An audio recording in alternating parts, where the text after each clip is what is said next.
नमस्कार विद्यार्थियों। आज का हमारा टॉपिक है वायुदाब वायुदाब तथा पवनें। वायुदाब तथा पवनें का जो भौगोलिक दृष्टि से बहुत ही महत्वपूर्ण है। तापमान और वर्षा की तुलना में वायुदाब और हवाओं का कम ही महत्व है, क्योंकि मानव जीवन पर प्रत्यक्ष रूप से इनका कोई प्रभाव नहीं पड़ता। फिर भी धरातल पर जो चलने वाली पवनें हैं वो वायुदाब पर ही निर्भर करती है। इसलिए वायुदाब में थोड़ा सा परिवर्तन हो जाने से हवाओं की गति और उनकी दिशाओं पर गहरा प्रभाव पड़ता है। इसीलिए हवाएं बदले में तापमान और वर्षा को प्रभावित नहीं करती, जो दोनों ही सम्मिलित रूप से काफ़ी हद तक जलवायु और मौसम को निर्धारित करती है।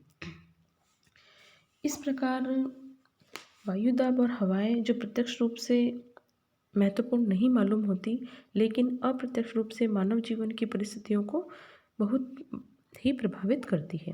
समुद्र से स्थल की ओर चलने वाली हवा स्थल से समुद्र की ओर चलने वाली हवा की अपेक्षा जलवायु की दृष्टि से अधिक महत्वपूर्ण होती है, क्योंकि दोनों में तापमान और आर्द्रता की दृष्टि से बहुत ही अंतर होता है। यही नहीं, हवाएं वायुमंडल में तापमान का संतुलन बनाए रखती हैं।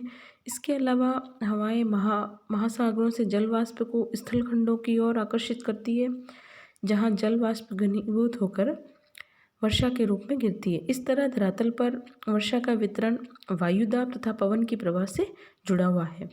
हालांकि जलवायु और मौसम के तत्वों के रूप में वायुदाब और पवनों का विशेष महत्व नहीं है, फिर भी इसका सर्वाधिक महत्व इसी बात से निर्भर है कि ये तापमान और वर्षा पर नियंत्रण रखती है।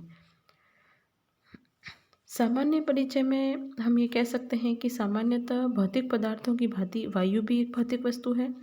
इसमें जल वाष्प, गैसें और धूलकण जैसी कई वस्तुएं मिलती हैं। इसलिए अन्य पदार्थों की भांति वायु भी भारयुक्त होती है। महान वैज्ञानिक गैरिक ने इस संबंध में परीक्षण कर इस सच्चाई पर पर्याप्त प्रकाश डाला कि वायु भारयुक्त होती है। इसलिए पृथ्वी के धरातल पर उसका दबाव पड़ता है और पृथ्वी के धरातल पर वायु का यह दाब ही वायुदाब कहलाता है।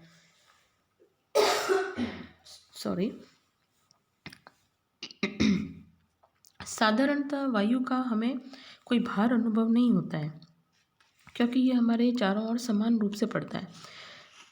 इसलिए ऐसा अनुमान लगाया जाता है कि 1 घन फुट वायु में लगभग 1.25 औंस वजन होता है। धरातल पर वायु का सबसे अधिक दबाव समुद्र तल के निकट पाया जाता है। समुद्र तल के समीप प्रति वर्ग इंच भूमि पर लगभग 14.7 पाउंड का भार होता है। वायु का यह भार समुद्र तल से ऊंचाई बढ़ने पर घटता जाता है। वायुदाब का मापन इंच, सेंटीमीटर और मिलीबार तीनों मापकों में किया जाता है। समुद्र तल पर वायु का दाब जो है वह 29.92 इंच या 76 सेंटीमीटर या 1013.25 मिलीबार होता है। अब है वायुदाब को प्रभावित करने वाले तत्व। पृथ्वी के धरातल पर वायुदाब कभी भी स्थिर नहीं होता है। ऊंचाई, तापमान, जल वाष्प और पृथ्वी की आवर्तन गति, ये कई बातें हैं जिन पर वायुदाब का प्रभाव पड़ता है। अतः वायुदाब हमेशा बदलता रहता है। सबसे पहला है वायुदाब और ऊंचाई में संबंध। सामान्य पदार्थों की भांति वायु भी संपीड़क होती है। ऊंचाई बढ़ने के साथ वायुदाब में शीघ्रता से कमी होती जाती है, यानी जैसे जैसे वायु ऊपर की ओर बढ़ती है उसका जो दाब है वह कम हो जाता है। वायुमंडल के निचले भागों में वायुदाब अधिक पाया जाता है, क्योंकि वायुमंडल के समस्त ऊपरी स्तरों का दाब नीचे के स्तरों पर पड़ता रहता है। परंतु जो हम ऊपर उठते जाएंगे वायुदाब में कमी होती जाएगी। लगभग 900 फीट की ऊंचाई पर 1 इंच अथवा 34 मिलीबार वायुदाब कम हो जाता है, किंतु कुछ हजार फीट की ऊंचाई तक ही होता है और फिर वायुदाब गिरता चला जाता है और वायु हल्की हो जाती है। ऊंचाई पर वायुदाब की कमी के साथ साथ ऑक्सीजन की भी कमी पाई जाती है। ऑक्सीजन की कमी और न्यून वायुदाब में मनुष्य जो है वह नहीं रह पाता है।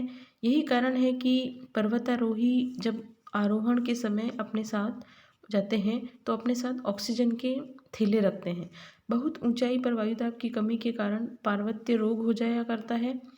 ऊंचाई पर चढ़ने पर पहले श्वास जल्दी जल्दी चलने लगती है और फिर हमें मूर्छा आ जाती है, उल्टियाँ होने लगती है और नक्सीर बहने लगती है।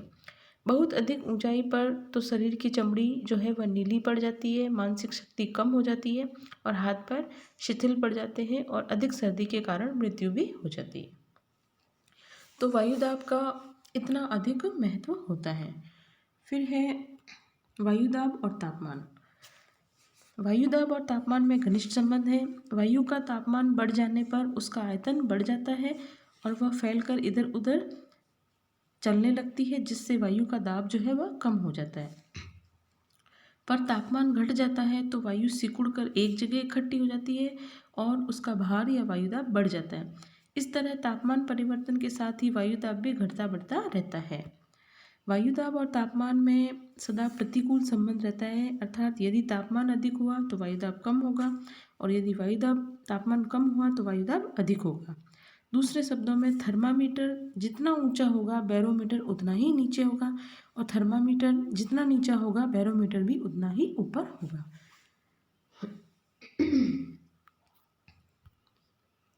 फिर है तापमान परिवर्तन के साथ ही वायुमंडल में जो वृद्धि या ह्रास होता है उसका मूल कारण धरातल के भिन्न भिन्न प्रदेशों में तापमान की भिन्नता है।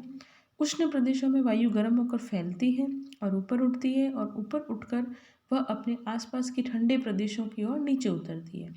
तो वायु के इस स्थानांतरण से गर्म प्रदेश में वायु के कम हो जाने से वायुदाब कम हो जाता है और ठंडे प्रदेशों में वायु के एकत्रित हो जाने से वायुदाब बढ़ जाता है। धरातल पर तापमान स्थिर नहीं है, इसलिए वायुदाब भी स्थिर नहीं है, बल्कि तापमान के साथ साथ यह घटता और बढ़ता रहता है। यही कारण है कि पृथ्वी पर वायुदाब न तो एक समान है और न ही सदा एक सा रहता है। अब है वायुदाब और जलवाष्प।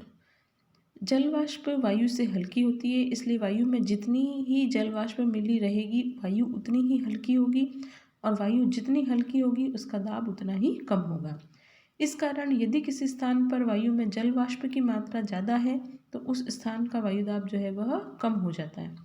शुष्क हवा आर्द्र हवा से भरी होती है, इसलिए वर्षा ऋतु में वायु में जल वाष्प मिले रहने के कारण वायुदाब कम ही रहता है।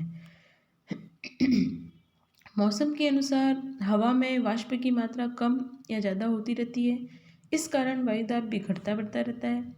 समुद्र के ऊपर वायु से अधिक भाप मिली रहती है, इसलिए समुद्र हवा का दबाव जो है वह स्थलीय हवा के दबाव से कम होता है। चौथा है वायुमंडल और पृथ्वी की दैनिक गति।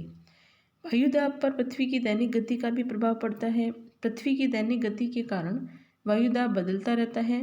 पृथ्वी की परिभ्रमण गति के कारण आकर्षण शक्ति उत्पन्न होती है जो धरातल की समस्त वस्तुओं को पृथ्वी के केंद्र की ओर खींचती है और उन्हें पृथ्वी से अलग नहीं होने देती।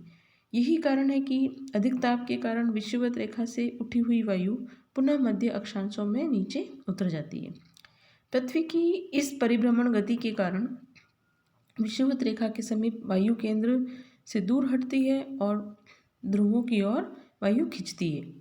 इसलिए वायु का अधिकतर भाग मध्य अक्षांशों में एकत्रित हो जाता है और वह वायु का दबाव बढ़ जाता है, परंतु विषुवत रेखा के समीप और ध्रुवों पर वायु का दबाव कम होता है।